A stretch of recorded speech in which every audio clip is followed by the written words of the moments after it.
Dear students, तो हम पढ़ रहे हैं क्लास 9th का चैप्टर फर्स्ट जो बायोलॉजी का है, fundamental unit of life cell. और हम लोग माइक्रोस्कोप पढ़ चुके हैं, सेल की डिस्कवरी के बारे में जान चुके हैं।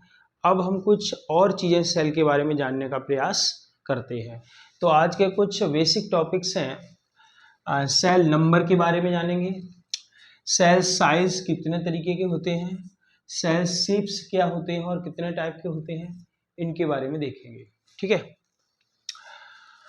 तो सेल नंबर के बेस पर लिविंग ऑर्गेनिज्म दो तरीके के होते हैं, एक तो यूनिसेलुलर, दूसरे मल्टी सेलुलर। यूनि से मतलब यहाँ पर यूनि का मतलब वन होता है, वन या फिर सिंगल। ठीक है, यूनि का मतलब वन या सिंगल।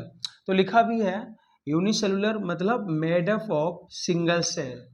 ऐसे लिविंग ऑर्गेनिज्म जो सिर्फ और सिर्फ सिंगल सेल से बने होते हैं उनको हम क्या बोल देते हैं, यूनिसेलुलर लिविंग ऑर्गेनिज्म। ओके, तो इसके एग्जांपल्स देख लेते हैं। अमीबा हो गया यूनिसेलुलर, है ना। बैक्टीरिया जितने भी होते हैं सभी यूनिसेलुलर होते हैं। ईस्ट जो होता है ये फंजाई है, ये भी यूनिसेलुलर होता है। पैरामीशियम ये भी यूनिसेलुलर होता है। तो सिंगल सेल में इनकी लाइफ कंप्लीट चलती है। जितनी भी मेटाबॉलिक रिएक्शंस होती हैं इनकी सिंगल सेल में होती है। पूरा जीवन सिंगल सेल में ही संपन्न हो जाता है। ठीक है ना। आगे हम देखते हैं मल्टी सेलुलर।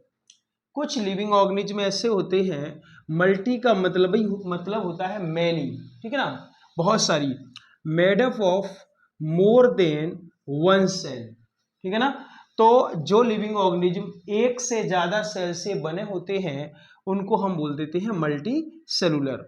लिखा भी है made up of more than one cell और सेवरल सेल्स। ठीक है, बहुत सारी सेल से बने होते हैं। इसके एग्जाम्पल प्लांट्स हो गए, जितने भी प्लांट्स होते हैं सभी मल्टी सेलुलर होते हैं। एनिमल्स जितने भी होते हैं सारे मल्टी सेलुलर होते हैं। ह्यूमन जितने भी मानव जाति है ना, मानव जो है हम सब लोग कैसे हैं, मल्टी सेलुलर। ठीक है ना। तो सेल नंबर के बेस पर देखा जाए तो लिविंग ऑर्गेनिज्म हमने जान लिया यूनिसेलुलर एंड मल्टी सेलुलर। ठीक है ना। अब सेल साइज की बात करते हैं। तो सेल के डिफरेंट डिफरेंट साइज हैं, कुछ खास चीजें हैं इसमें। स्मॉलेस्ट सेल, अपनी अर्थ पर सबसे स्मॉलेस्ट सेल जो है, सबसे छोटी सेल है, वो है माइकोप्लाज्मा गैलीसेप्टिकम। क्या है, माइकोप्लाज्मा गैलीसेप्टिकम।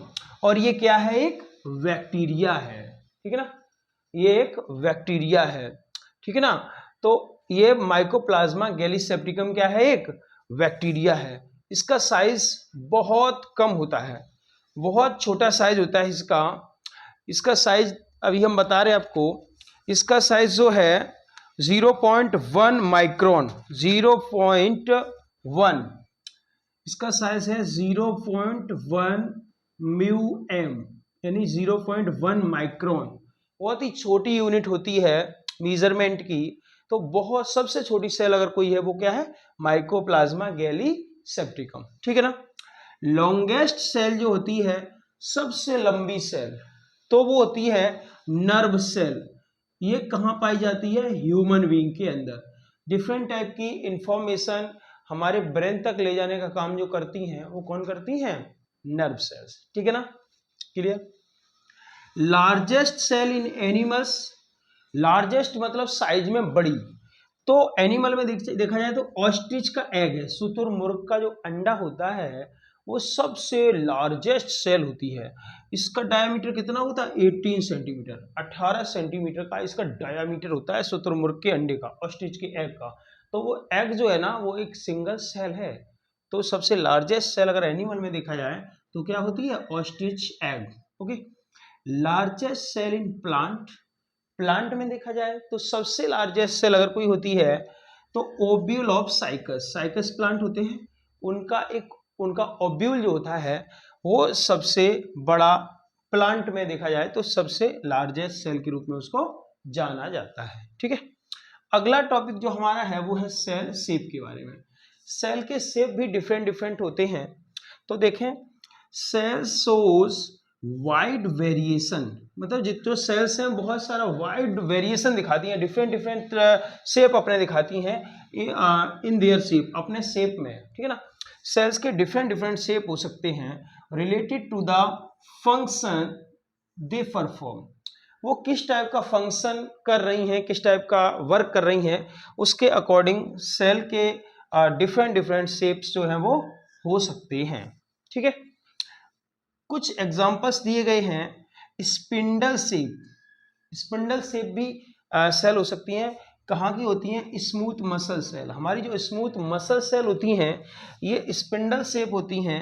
स्पिंडल शेप आप देख पा रहे हैं, ये वाला शेप, ये शेप जो है ना, ये कैसा है? Spindle shape.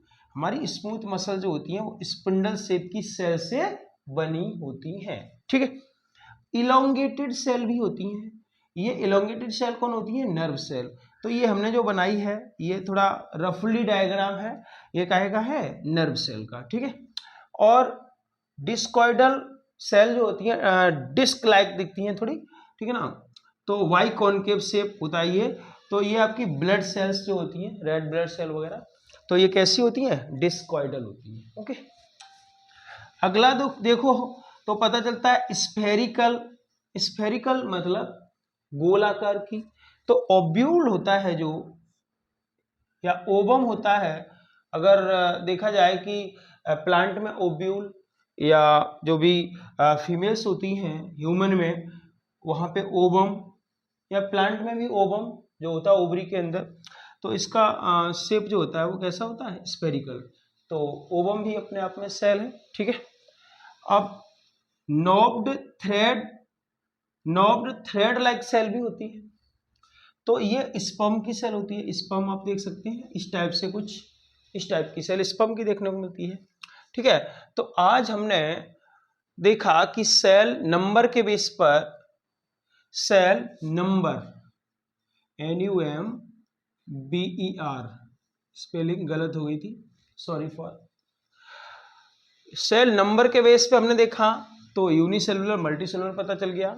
सेल साइज हमने जान लिए, ठीक है, कौन बड़ा कौन छोटा कौन लार्जेस्ट। सेल शेप को भी देख लिया, ठीक है। नेक्स्ट हमारा टॉपिक जो आएगा वो हमारा सेल से ही रिलेटेड है कि सेल की स्ट्रक्चर जो होती है उसमें कौन कौन सी चीजें देखने को मिलती हैं, ठीक है ना। सेल का पूरा मैकेनिज्म, उसकी पूरी स्ट्रक्चर, उसमें क्या क्या पाया जाता है, किस किस टाइप की सेल्स होती हैं, और वो सारा कुछ हम नेक्स्ट टॉपिक में जानेंगे। Thank you.